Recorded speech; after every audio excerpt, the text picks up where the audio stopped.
બાયા. સમલબાયા એટલે સમલબાયા. સમલબાયાને બીજું શું કામ હોય? એક ઢોરને લાખવાનું, પાણી પીવડાવવાનું ને ચરવા લઈ જવાનું ને મોરગે ઢકવાનું. આટલું જ કામ.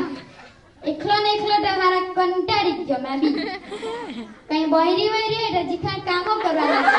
નહીં તો કઈ બૈરી વૈરી મળે નહીં. પછી શું કરે? એકલો ને એકલો તો બહુ કંટાળ આવે. મારા મમ્મી ને મારા પપ્પા રોજ જેહાન થઈને વાત કરે કે સમલા હવે મોટો થઈ ગયો એને પૈણા પડે. હાન થઈને વાત કરે ને હવારે ભૂલી જાય. હાન થઈને વાત કરે ને હવારે ભૂલી જાય. હાન થઈને વાત કરે ને હવારે ભૂલી જાય. એકદમ મારા મમ્મી મને એમ કે સમલા કાલ તો તને જોવા આવવાના છે જ જોઈએ. એટલે મેં રાતના બહુ ખુશ થઈ ગયો. મને ઊંઘ નહીં આવી રાતના. સવાર ક્યાં થાય ને ક્યાં જોવા આવે.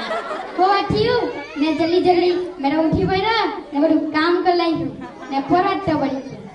આવીને બેસી ગયો ખુરશી પર. પેપર લીધું, પાવડર મળે નહીં, ચૂલા ગયો ને બાબર રખોડો તોડી દીધો. આવીને ખુરશી પર બેસી ગયો.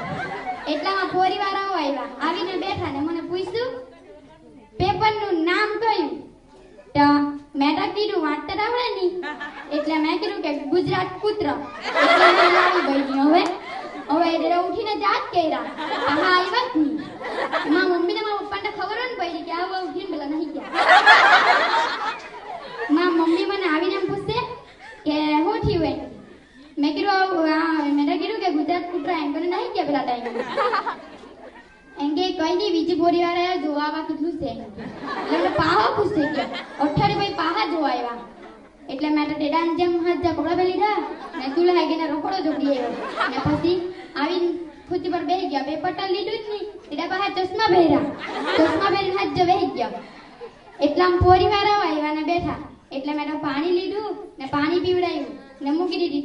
ડીશ મૂકી ની મૂકી એટલે કાળી મરઘીને અટકણ આપણું ઉડું તે ઢોરી મરઘીએ ફફરવાને ખોલે.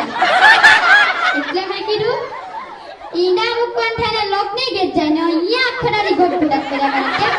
આખું જ બોલ્યો એટલે તો પેલા ઉઠીને ચાલ્યા. હાથું જીક બાયર જેવું. ત્યાં હું હજી કઈ નામે જ નથી લીધું લગનનું. તમારા ગામમાં જી ગઈ તો જોજો.